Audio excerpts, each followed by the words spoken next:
Mari berikan tepuk tangan yang meriah bagi Tuhan. Haleluya. Hari ini hari yang luar biasa.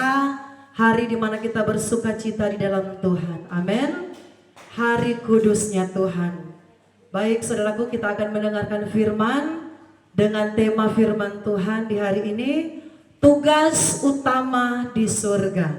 Haleluya. Saudara yang diberkati dan dikasihi Tuhan, di dalam kitab Wahyu, di situ bukan hanya menulis tentang peristiwa-peristiwa yang akan terjadi pada akhir zaman, tetapi di dalam kitab Wahyu juga di situ ditulis tentang gambaran surga. Amin. Saudaraku, di situ Tuhan menunjukkan kepada kita orang percaya seperti apa sih gambaran surga yang setiap orang percaya itu rindukan. Dan ketahuilah saudaraku, di kerajaan surga nanti yang kekal, yang indah, yang abadi, yang mulia, kita punya tugas utama. Tugas utama yang diberikan Tuhan kepada kita yaitu memuji, menyembah, memuliakan, meninggikan nama Raja di atas segala raja. Mari kita akan melihat Alkitab kita saudaraku, yang terdapat di dalam kitab Wahyu pasal yang keempat.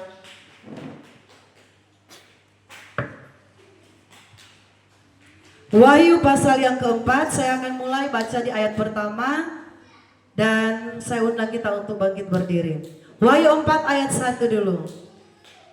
Wahyu 4 ayat yang pertama saya baca dalam nama Tuhan Yesus Kristus.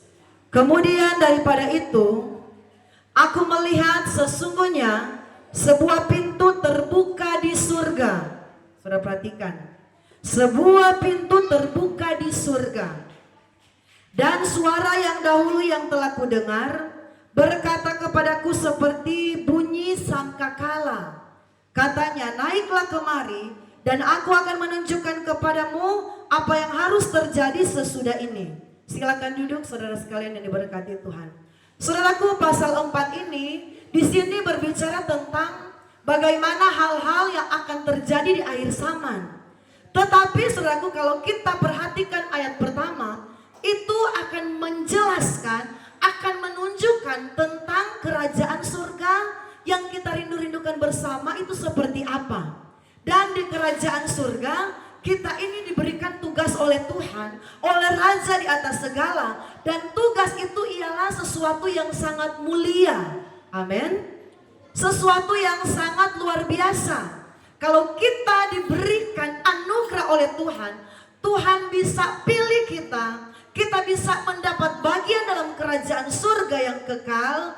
Kita akan mengalami kebahagiaan yang tidak terbatas. Kebahagiaan yang kekal untuk selama-lamanya. Tetapi sebaliknya, di neraka penyiksaan, kengerian yang kekal selama-lamanya juga. Saudaraku, mari kita lihat ayat yang selanjutnya. Kalau ayat pertama itu dikatakan bahwa aku melihat, itu Yohanes murid ketika penglihatan di Pulau Patmos. Dia berkata dia melihat pintu surga itu terbuka. Dan ayat 2 kita baca. Segera aku dikuasai oleh roh dan lihatlah sebuah tahta terdiri di surga. Tahta terdiri di surga. Tahta itu di mana tempat raja di atas segala raja ada di sana. Jadi tahta, kalau orang gampang menjelaskan, itu seperti altar. Jadi ada tahta di situ, khusus di situ tempatnya raja di atas segala raja. Tahta di surga, ayat 2. Sebuah tahta terdiri di surga. Dan tahta itu duduk seorang.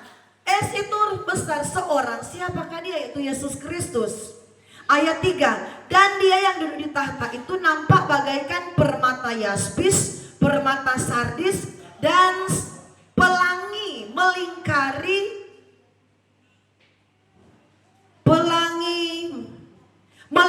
tahta itu gilang gemilang bagaikan samrut rupanya. Ayat 4. Dan sekeliling tahta itu ada 24 tahta. Di tahta itu duduk 24 tua-tua yang memakai pakaian putih dan mahkota emas di kepala mereka. di tahta itu ternyata saudaraku ada 24 tua-tua. Saya percaya 24 tua-tua ini adalah tokoh-tokoh besar saudaraku yang hidup di dalam iman. Amin. 24 orang saudaraku, 24 tua-tua adalah tokoh-tokoh besar yang diurapi Tuhan, yang dicatat di dalam Alkitab. Saya tidak tahu, mungkin itu ada Abraham, tetapi saya percaya pasti ada Abraham karena dia bapak orang percaya.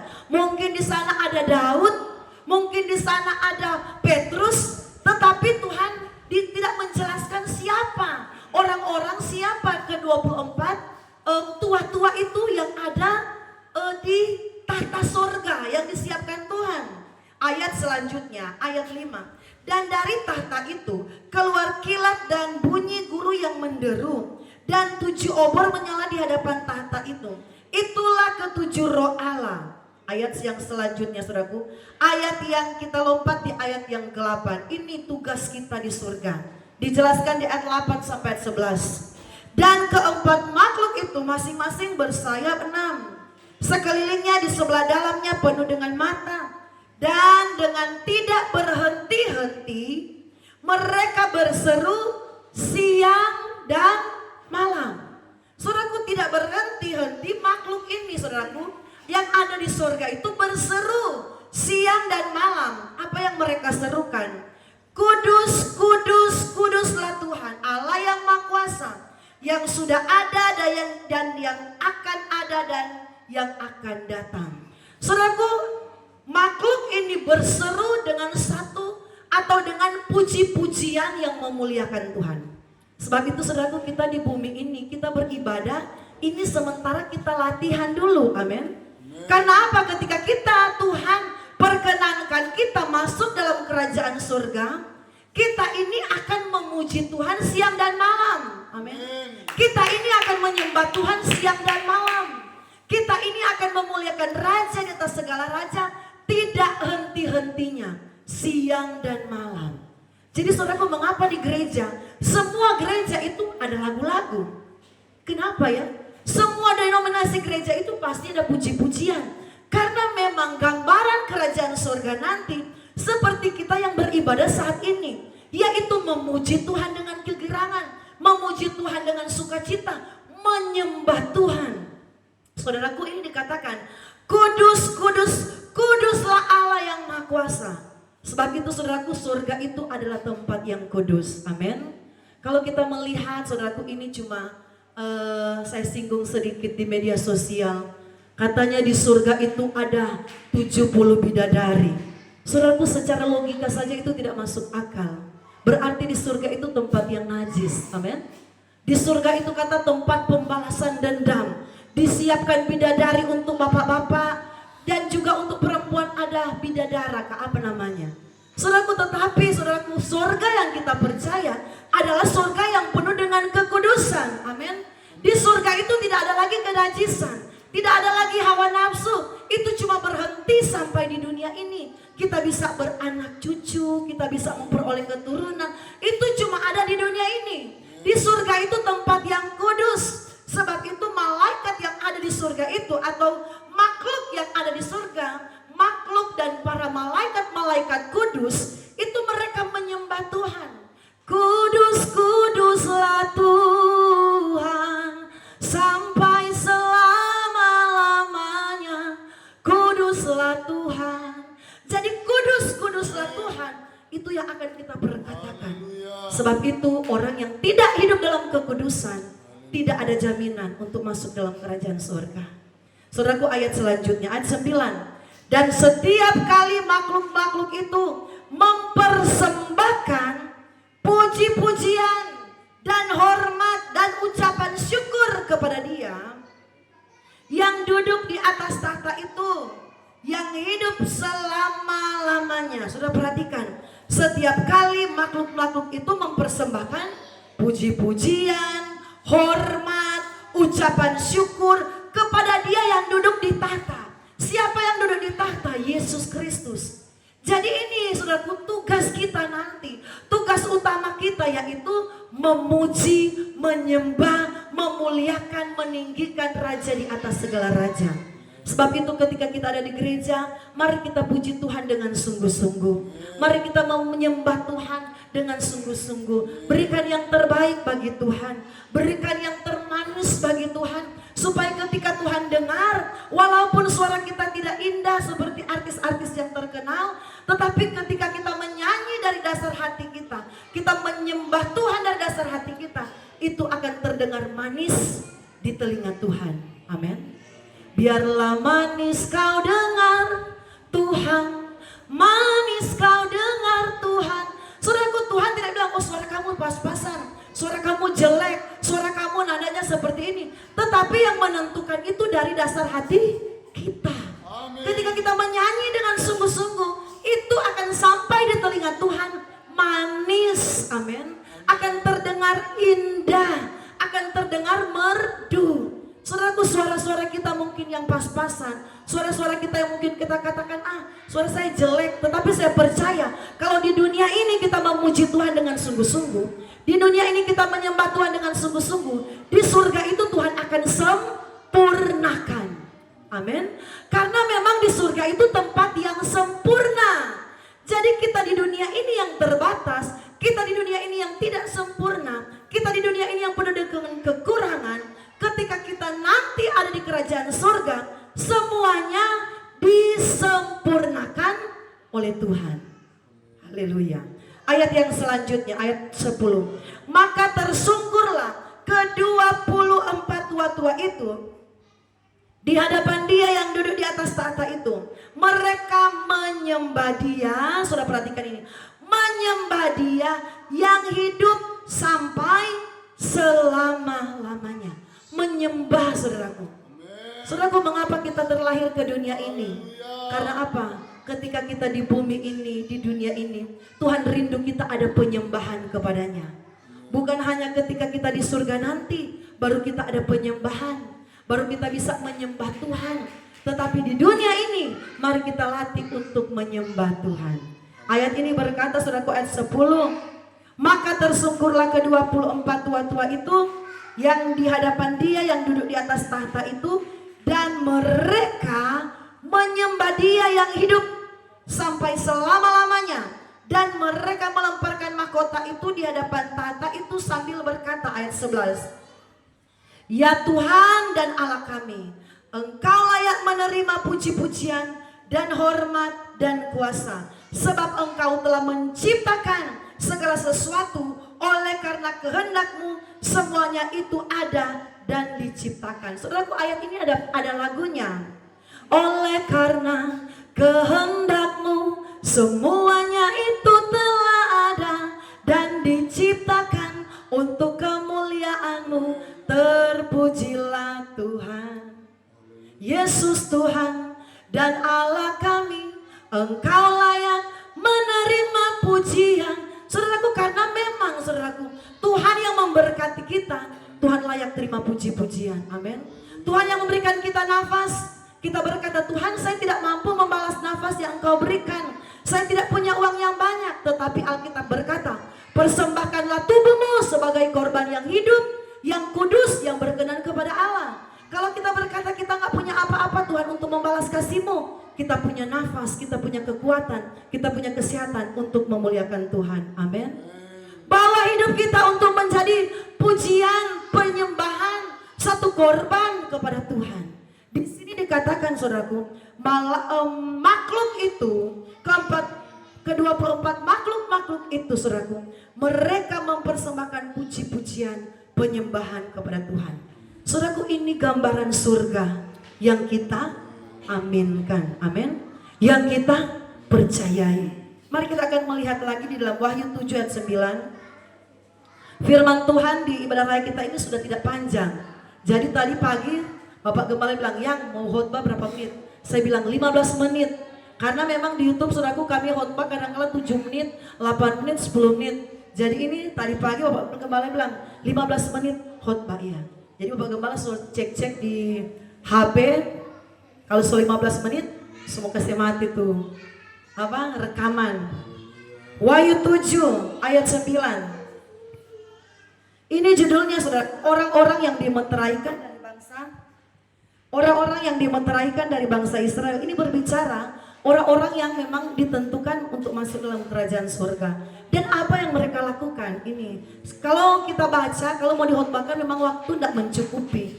Tapi saya cuma ambil sebagian-sebagian, saya percaya Roh Kudus akan menerangi di hati kita. Wahyu 7 ayat yang ke-9. Kemudian daripada itu aku melihat sesungguhnya kumpulan besar orang banyak. Kalau tadi kita melihat itu makhluk yang memang sudah ada di kerajaan surga. Ada ke-24 tua-tua, bahkan ada para malaikatnya. Tetapi kali ini orang-orang yang banyak sekali jumlahnya. Amin. Orang-orang yang banyak sekali jumlahnya, saya baca. Kemudian daripada itu aku melihat sesungguhnya suatu kumpulan besar orang banyak yang tidak dapat terhitung banyaknya. Sudah bisa bayangkan, tidak dapat terhitung banyaknya.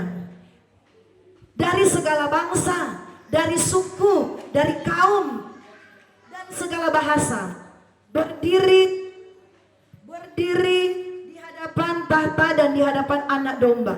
Mereka memakai jubah putih, memegang daun palem di tangan mereka, dan dengan suara nyaring mereka berseru. Ini mereka menyanyi, saudaraku. Keselamatan bagi Allah kami yang duduk di atas tahta, bagi anak domba. Ada lagu yang diciptakan lagu ini. Keselamatan bagi Allah yang duduk, yang berkuasa. Kemuliaan bagi Dia selamanya. Haleluya. Ini lagu, saudaraku. Keselamatan bagi Allah, kami yang duduk di atas tahta, bagi anak domba. Ayat 11. Dan semua malaikat berdiri mengelilingi tahta itu. Tahta itu yang saya katakan ibaratnya tempat di mana, bukan ibarat saudaraku, tapi tempat di mana Yesus Kristus ada. Dan tua-tua dan keempat malaikat itu, mereka tersungkur di hadapan tahta itu menyembah Allah. Saudaraku, ini tadi orang yang banyak sekali, yang tidak terhitung jumlahnya, itulah orang-orang yang diselamatkan Tuhan. Dari segala suku, dari segala kaum, dari segala bangsa, mereka menyanyikan pujian. Keselamatan bagi Allah. Dan ini saudaraku di ayat yang ke-11, malaikat-malaikatnya ayat firman Tuhan berkata, dan menyembah Allah, ayat 12, sambil berkata, amin, puji-pujian, kemuliaan, hikmat dan syukur dan hormat, kekuasaan dan kekuatan bagi Allah kita selama-lamanya. Jadi saudaraku, jangan kita alergi dengan pujian penyembahan. Amin. Karena memang kita akan menyembah Tuhan. Ada lagu yang berkata begini yang dipopulerkan oleh, siapa itu lagunya? Ku ada untuk menjadi penyembahmu, bila ku buka mataku dan lihat wajahku, ku terkagum. Di refnya itu, ku ada untuk menjadi penyembahmu. Kita ada, saudaraku, untuk menyembah Tuhan. Amin. Kalau kita suka menyembah Tuhan, di dalam penyembahan itu ada kuasa. Amin. Di dalam penyembahan itu ada berkat. Di dalam penyembahan itu ada pertolongan Tuhan. Di dalam penyembahan itu ada kuasa Tuhan yang tidak pernah terbatas. Jadi jangan kita berkata, ternyata bosan ya. Menjadi orang percaya itu memuji menyembah Tuhan. Apa untungnya?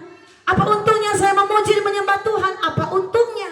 Saudaraku, kita belajar salah satu figur yang paling suka memuji menyembah Tuhan ialah Raja Daud. Apa yang dia dapatkan dari kesukaannya memuji Tuhan? Apa yang dia dapatkan? Dia dapatkan kekayaan.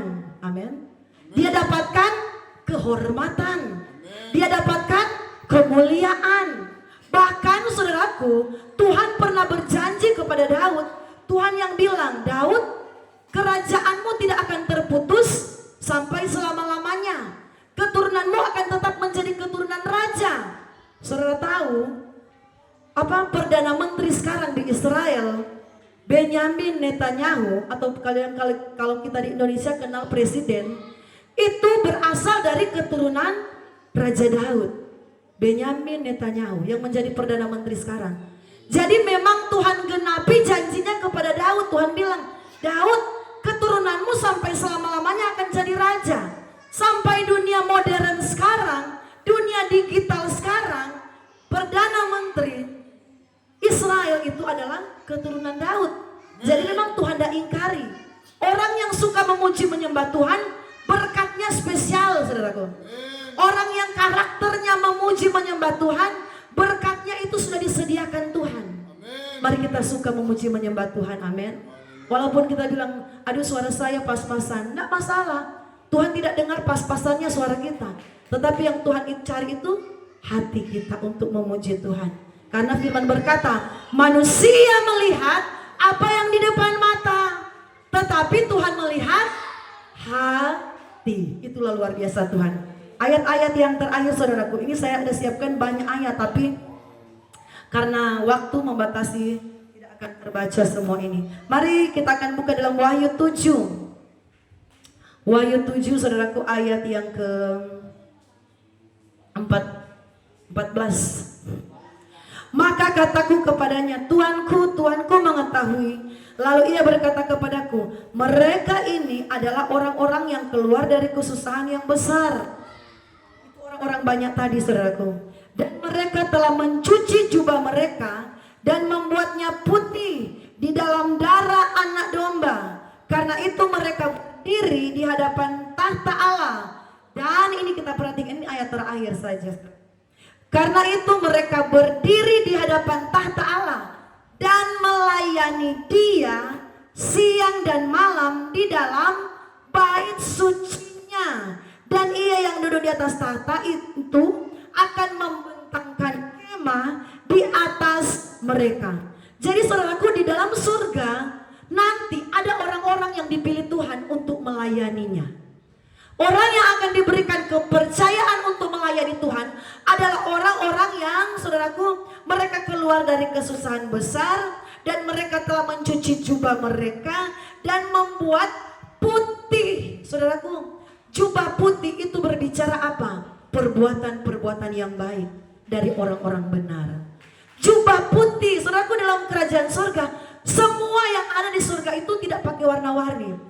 Jubah putih itu akan dikaruniakan. Jubah putih ialah perbuatan-perbuatan baik kita di dunia ini.